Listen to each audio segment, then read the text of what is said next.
हमारे पास आ रही है कि जिस तरीके से कल एक यंग टीम थी भाई, इंडिया की यंग टीम ने तारीख रकम कर दी है। पाकिस्तान क्यों इतना नाकाम रहता है जब सेना कंट्री के साथ जाकर खेलता है? इतनी मुश्किलात क्यों होती है हमें? जिस तरह ऑस्ट्रेलिया में भी हम खेल रहे हैं, बहुत ज्यादा मुश्किलात आ रही है। हम अपने घर में इंग्लैंड से 3-0 से टेस्ट सीरीज हार गए, ऑस्ट्रेलिया से 1-0 से हार गए, कि वो आपने उनके लिए स्पिन विकेट ही नहीं बनाई क्योंकि आपके आप खुद के पास स्पिनर नहीं थे।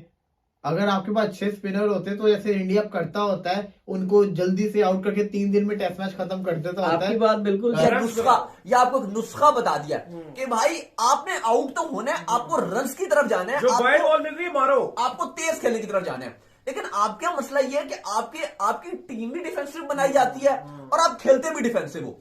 क्या इंडिया ने पंत जैसे प्लेयर्स को टेस्ट में तैयार किया कि वो जाएंगे खेलेंगे? रोहित शर्मा को हमने देखा, शुभमन गिल जैसे प्लेयर्स को उन्होंने ट्राई किया और उन्होंने डिलीवर भी किया।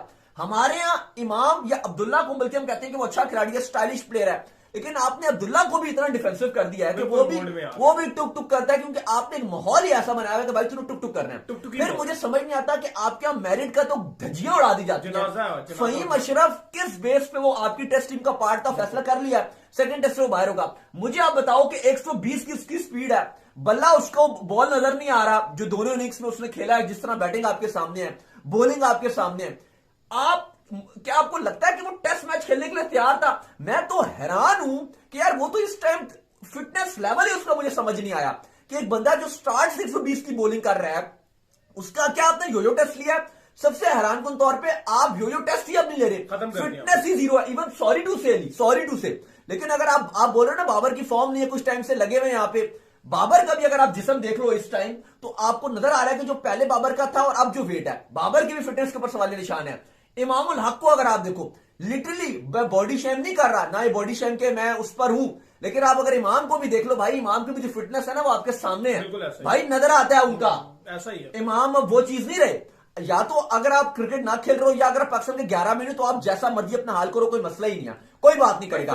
लेकिन अगर आप एग्जाम्पल ये लो ना विराट कोहली से, विराट कोहली दुनिया के फिटेस्ट खिलाड़ियों में आते हैं। विराट कोहली की बात करो, आप ऑस्ट्रेलिया के मिचेल स्टार की बात करो, टेस्ट मैच खेल रहे हैं यार इस टाइम। इमामुल हक की अगर आप बात करो, इमामुल हक की क्या फिटनेस सिस्टम आपके सामने है? वो भाई नहीं है इमाम की, और वही इमाम की जो फिटनेस है वो आपको फील्डिंग में नजर आती है, चुस्ती नहीं है फील्डिंग में। वो जो शाहीन की बॉल पे जब वो थर्ड मैन पे खड़े हुए थे भाई, वो कैच हो सकता था, लेकिन वो क्योंकि फिटनेस लेवल ही उनका उस लेवल का नहीं था तो कैच ही नहीं हुआ। तो आप देखो कि इमाम की, इवन बाबर के ऊपर सवालिया निशान है फिटनेस के ऊपर, फहीम अशरफ के ऊपर सवालिया निशान है। जो है ना वो अपने यंगस्टर्स के ऊपर लगातार इन्वेस्ट कर रहा है और उनपे ट्रस्ट कर रहा है। सबसे बड़ी चीज होती है ट्रस्ट करना।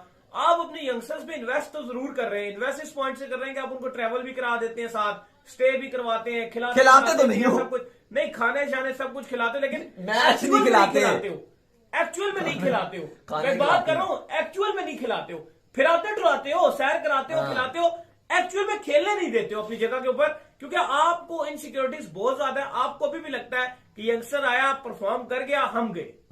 हमारी लेवल, हमने जो क्रिकेट में एक पूल बनाया हुआ है जिसमें हमने फैंस को फुद्दू लगाया हुआ है और उनको लगता है कि यार हम ही बेस्ट हैं। अगर उन्होंने इनको इस तरह से खेलते देख लिया, वो कहेंगे तुम तो हमें फुद्दू लगा रहे थे। नहीं, यही ऐसा नजर आ रहा है कि बिल्कुल भी आप जो वो प्रमोट नहीं कर रहे हो यंगस्टर्स को, और हम देख रहे हैं कि यही वजह है कि अब जो घसे पिटे हैं आप उनके साथ ट्राई कर रहे हो और वो आपको फेलियर के बाद फेलियर, एक फेलियर के बाद एक फेलियर। मैं हैरान हूं अली के ये वक्त भी है कि आप ऑस्ट्रेलिया में आपके बॉलर्स बॉलिंग कर रहे हैं और बॉलर्स की 130 वाला अगर बॉलिंग कर ले, आमिर जमाल या खुरम शहजाद 130 पे बॉलिंग कर देता था तो हम कहते थे वाह जी वाह क्या बॉल कर रहा है। ऑस्ट्रेलिया के वही बॉलर 140 प्लस पे बॉल डाल रहे हैं, कमिंग्स हो गए, स्टार्क हो गए, हैजलवुड चलो हो भी गया, तो वो स्विंग कितना करता है तो वो चलो अगर 130 पे बॉल कर रहा है या 130 प्लस पे कर रहा है उसका स्विंग देखो। लेकिन बाकी स्टार्क हो गए, कमिंग्स हो गए, आप उनकी पेस देखो और आप अपने मेन प्रीमियम बॉलर्स की पेस देखो। शाहीन ऑलरेडी अपनी सरदर्दी बना हुआ है। अब तो शुरू हो गया कंपैरिजन अजदीप और शाहीन शाह अफरीदी का। अजदीप जो कल इंडिया की सीरीज खत्म हुई है उसमें लीडिंग विकेट टेकर रहा है और आपका शाहीन इस टाइम विकेट्स लेने के लिए तरस रहा है। और अजदीप को अगर आप देखो तो एक फास्ट बॉलर पे जो चाहिए होता है वो सब कुछ है, लंबा कद है, गेंद को हिला रहा है, पुराना गेंद रिवर्स स्विंग कर रहा है। भाई सबसे बड़ा अच्छी बात जो वसीम अकरम बात कर रहे थे कि भाई अजदीप के पास बॉल का कंट्रोल है, जहां बॉल करना चाह रहा है वहां कर रहा है, यॉर्कर करना चाह रहा है कर रहा है। वो आपको याद है कि वेड जब ऑस्ट्रेलिया और इनका आखिरी मैच था और आखिरी ओवर चल रहा था, 10 रन को 11 रन चाहिए था आखिरी ओवर में, वेड क्या था यॉर्कर करेगा, लेकिन उसी स्टाइल से अजदीप ने एक बुलेट किस्म का जो है वो बाउंसर मार दिया। समझ ही नहीं आई वो। ठीक है, अंपायर ने वाइड नहीं दी, उसमें बड़े कंट्रोवर्शियल सीन चल गया था, लेकिन आप देखो किस, और फिर एकदम से यॉर्कर करना शुरू कर दिया, वेट को फंसा के आउट कर दिया। तो आप एक चीज देखो कि अर्शदीप इस टाइम कहां पे जा रहे हैं, पेस भी उसके पास है, स्विंग भी है, बाद में लेट रिवर्स स्विंग भी कर रहे हैं, लेकिन आपके शाइन इस टाइम नहीं कर रहे हैं। और यही चीज हमें लेट डाउन करी है। पिछले मैच में साउथ अफ्रीका को वन साइडेड बम्बूजल किया था फर्स्ट ओडीआई में अर्शदीप ने, जैसे सिराज आउट करते हैं एकदम से, वो काम अर्शदीप ने किया। और आप कल वाले मैच में भी देख लो कितनी शानदार बॉलिंग किया, प्रीमियम साउथ अफ्रीका के 2 बैट्समैनों को आउट किया, फिर 2 बॉलर्स को आउट किया। अच्छी बात जो नजर आ रही है इंडिया के पॉइंट ऑफ व्यू से कि वो यंगस्टर्स को चांस दे रहे हैं, और अर्शदीप ये वो बंदा है जो इंडिया की फर्स्ट चॉइस नहीं है, बुमराह, शमी, सिराज के बाद आता है और बेंच स्ट्रेंथ वाले डिलीवर कर रहे हैं। और हमारे प्रीमियम बॉलर शाहीन वाइन आपके सामने है, बात करने की जरूरत नहीं है। तो ये काफी ज्यादा जो है वो मायूसी है, और हम दुआ करते हैं कि अल्लाह करे जो अगला बॉक्सिंग डे टेस्ट मैच है, इंडिया का भी है, पाकिस्तान का भी है, पाकिस्तान कुछ करे, कोई कम बैक करे, कुछ हमें भी मजा आए। सुबह सुबह उठ के 4 बजे मैच शुरू हो जाएगा, और अगर उसके बाद यही बकवास सा मैच देखना है तो फैंस के लिए भी ये एक बुरी ही चीज है। तो उम्मीद करते हैं आज का हमारा शो आपको आएगा पसंद आया। वीडियो को लाइक कीजिए, हमारे चैनल को सब्सक्राइब कीजिए, साथ ही बेल आइकन को बजाइए, और एक और काम कर लीजिए, और वही कर लीजिए हमारे फेसबुक पेज को फॉलो कर लीजिए, लिंक डिस्क्रिप्शन में, क्योंकि दाऊद ने जाना है शादी पे। जाना नहीं है, सबने शादी में जाना है। आज शादी में जाना है स्पेशल। भाई की मेरी शादी, अब मेहंदी है आज, तो आज बड़ा इवेंट है। जो भी मल्ले में होता है इनका भाई ही होता है। ठीक है यार, शादी आपकी। चले जी, अल्लाह हाफिज, बाय बाय, ख्याल रखिए। वाले को रोल के रख देता है। इंडिया अपने घर में हारता नहीं है। हम अपने घर में इंग्लैंड से 3-0 से टेस्ट सीरीज हार गए, ऑस्ट्रेलिया से 1-0 से हार गए, कि वो आपने उनके लिए स्पिन विकेट ही नहीं बनाई, क्योंकि आप खुद के पास स्पिनर नहीं थे। अगर आपके पास 6 स्पिनर होते तो जैसे इंडिया करता होता है, उनको जल्दी से आउट करके 3 दिन में टेस्ट मैच खत्म कर देता होता है। आपकी बात बिल्कुल सही है। ये इतने बड़े बड़े थिंक टैंक साथ भी गए हैं और पीछे मशवरे भी देते रहते हैं। आपको नहीं पता कि उन्होंने ट्रैक कैसा बनाया और आपने कैसे लड़के खिलाने हैं। बिल्कुल। तो सबसे बड़ी गलती तो यही है कि आप उस वक्त जो टीम सिलेक्शन है वही आपकी गलत है। अब क्या आपको पता है कि 5वें दिन जो पिच क्या परफॉर्म करती है, तो आपके पास स्पिनर होना तो लाजमी है। आपके पास स्पिनर ही कोई नहीं था। बिल्कुल, तो ये तो आपका माइंड है, ये आपका ब्रेन है को आपने सिलेक्ट क्या किया टीम। तो फिर जिस तरह की टीम सिलेक्ट करेंगे, फैसले भी आपके सामने उस तरह के होंगे। लेकिन मेरे ख्याल में ये जो अब मेलबर्न में हमने खेलना है, मेरा ख्याल है कि टीम सिलेक्शन में इनको अब्दुल्ला शफीक के साथ इमाम, और 1 डाउन में इनका जो कैप्टन है शान मसूद, फिर इसके बाद बाबर आजम, ऑब्वियसली बाबर आजम के बाद आपका मोहम्मद रिजवान, मोहम्मद रिजवान के बाद आपका जो है ना एक बैटर प्रॉपर साउथ शकील, बिल्कुल ठीक हो गया, 6 हो गए।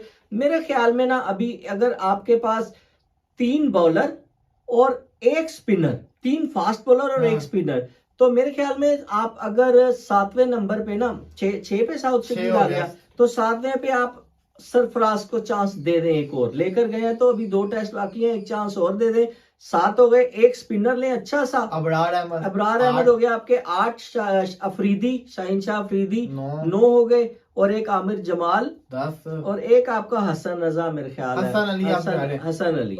वसीम जूनियर और हसन अली में आपने हसन अली को चूज किया? जी, मुझे तो वसीम जूनियर में एक ही मैच में कुछ थोड़ा सा स्विंग होती हुई नजर आई थी। हसन अली के पास एक्सपीरियंस है, लाइन एंड लेंथ पक्की कर लेगा, टेस्ट मैच के अंदर उसको बॉलिंग करना आती है, तो अच्छी प्लेइंग 11 है आपकी भी। इसी के साथ साथ वेस्ट इंडीज बड़ा इंप्रेस कर रहा है। वेस्ट इंडीज के अंदर वर्ल्ड कप है इस दफा, तो वेस्ट इंडीज के अंदर वर्ल्ड कप है, और वेस्ट इंडीज ने इंडिया को अपने घर के अंदर हरा दिया सीरीज, वेस्ट इंडीज ने साउथ अफ्रीका को अपने घर के अंदर हरा दिया सीरीज, और वेस्ट इंडीज ने इंग्लैंड को भी अपने घर के अंदर T20 सीरीज हरा दी। तो वेस्ट इंडीज बड़ी खतरनाक क्रिकेट खेल रहा है। 2 वर्ल्ड कप उन्होंने मिस की है, अब वो बड़ा जैसे कहता है ना गुस्से में वापस आ रहे हैं। मुझे जो है ना मायूसी है कि वेस्ट इंडीज जैसी टीम अगर क्रिकेट से बाहर रहे तो बहुत अलमिया है, दुख वाली बात है कि कौन सी ऐसी वहां पे पॉलिसी को अपनाया जा रहा है कि वहां पे अच्छी क्रिकेट नहीं खेली जा रही और अच्छे क्रिकेटर नहीं पैदा हो रहे। अगर नीदरलैंड की जगह वेस्ट इंडीज आई होती वर्ल्ड कप के अंदर, नीदरलैंड क्वालिफाई करके आ गया था, तो वेस्ट इंडीज ने ये वर्ल्ड कप कितना इंटरेस्टिंग हो रहा था, हो जाता। 3 से 4 मैचेस उन्होंने ऐसे हरा देने से टीमों को। बिल्कुल सही, हमें भी शायद हरा देते हैं, हमें बिल्कुल हरा सकते हैं, वो किसी को भी हरा सकते हैं। दूसरी बात ये है कि नीदरलैंड के साथ जब भी किसी का मैच होता था वो 90% पहले ये सोचा था कि यार हम जीते हुए हैं। तो ऐसी टीम, कम से कम वेस्ट इंडीज तो ऐसी टीम नहीं है। वेस्ट इंडीज से कोई 10 मरतबा भी जीता था ना, तो वो 11वीं मरतबा उसे नया ही होता कि यार मुझे जीतना पड़ेगा, ये नहीं है कि मैं इससे जीत जाऊंगा। और वेस्ट इंडीज का एक बड़ा नाम है, बड़े बड़े क्रिकेटर, बड़े बड़े बॉलर वेस्ट इंडीज ने पैदा किए हैं, बहुत बड़ी सरजमीन है, बड़ी जबरदस्त क्रिकेट। तो वेस्ट इंडीज को होना चाहिए, और वेस्ट इंडीज की अच्छी क्रिकेट क्रिकेट के शायकीन के लिए जो है ना वो बड़ी जबरदस्त है। बिल्कुल जी, ऐसा ही है। तो वर्ल्ड कप की बात करें तो ये भी आपको बता देते हैं, इंडिया और पाकिस्तान एक ही ग्रुप के अंदर होंगे इस वर्ल्ड कप के अंदर। आपको पता है कि पहले 4 ग्रुप्स बनने हैं, उसके बाद जिसको कहते हैं वो शुरू हो जाना है, तो टॉप 8 टीम्स का मुकाबला शुरू हो जाना है, उसके बाद सेमीफाइनल होने हैं, क्वार्टर फाइनल, सेमीफाइनल होने, फिर फाइनल हो जाना है। तो ये इसका फॉर्मेट है। तो इस फॉर्मेट के अंदर अब जो इंडिया है वो और पाकिस्तान एक ग्रुप के अंदर ही होंगे। तो मतलब कि यहाँ से भी मैच करवाएंगे, फिर सुपर 8 के अंदर जाके भी ये लोग मैच करवाएंगे, फिर अगर पॉसिबल हुआ तो ये फाइनल में भी मैच करवा देंगे। अल्लाह तो करे ऐसा ही हो। एक पैसा दिन नहीं आए कि कमाना। हम फाइनल यहाँ पे इंडिया पाकिस्तान का देख रहे हो, और वो क्या दिन होगा, क्रिकेट की जो है ना उसका शानदार दिन वैसे होगा। इतनी ये काफी दफा हुआ भी है, 2007 का T20 वर्ल्ड कप, हाँ, 2017 की हाँ, चैंपियंस ट्रॉफी का ट्रॉफी। फाइनल, अखीर चीजें हुई हैं। एग्जैक्टली पॉसिबल है, पॉसिबल है, और बिल्कुल ये है। तभी पॉसिबल होता है जब पाकिस्तान एकदम से पाकिस्तान जीते, नीचे से उठता है, हाँ, जीता हुआ। पाकिस्तान जीते। वो तो जीत जाते हैं, वो तो जीतते भी हैं, वो जीतते रहेंगे। उनका आना मुश्किल नहीं है, हमारा आना बहुत मुश्किल और होता फिर है। इंडिया ने, मेरा ख्याल है तभी जिसको कहते हैं ना ऐसे ट्रॉफी जीतनी है जो भी तो जीत नहीं पा रहे। खैर देखते हैं क्या बनेगा। फिलहाल के लिए इजाजत दीजिए, इंशाल्लाह फिर हाजिर होंगे, तब तक के